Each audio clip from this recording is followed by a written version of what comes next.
কারওয়ান বাজারে ব্যবসায়ীদের উপর হামলা, পরে দফায় দফায় ধাওয়া পাল্টা ধাওয়া, এতে উত্তপ্ত হয়ে ওঠে পুরো এলাকা।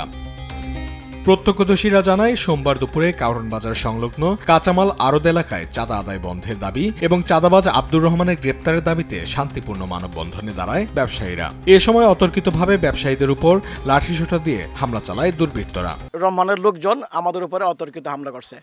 আমরা কিছু না বুঝে ওঠার আগেই ওরা আমাদের উপরে হামলা করছে। এরপরে আমাদের লোকজন প্রতিরোধ করছে। ইন্স্যুরেন্স ভবনের ওদিক থেকে অতর্কিতভাবে কিছু সন্ত্রাসী আসি ব্যবসায়ীদের উপর হামলা করছে।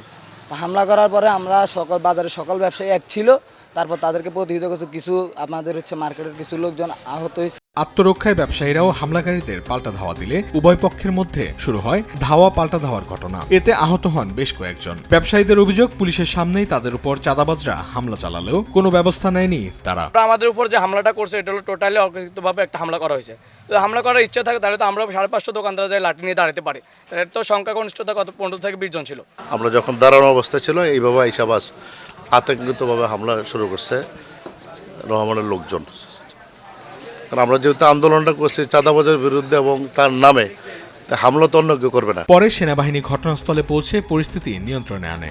48 ঘন্টার মধ্যে আব্দুর রহমানকে গ্রেপ্তার ও হামলাকারীদের বিরুদ্ধে ব্যবস্থা না নিলে দোকান বন্ধ রাখার হুঁশিয়ারি দিয়েছেন ব্যবসায়ীরা। কারওয়ান বাজার সকল মার্কেটের ব্যবসায়ীরা যেখানে দাঁড়িয়েছে এখানে হামলা করা, এখানে এসে ব্যবসায়ীদেরকে মারপিট করা, মার্কেটের গেট ভাঙচুর করা, তাহলে তো বুঝতেই পারেন যে সে কি কোন লেভেলের সন্ত্রাসী।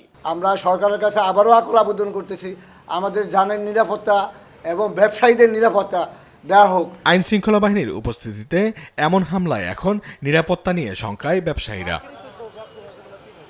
অঙ্কন চৌধুরী, দেশ টিভি, ঢাকা।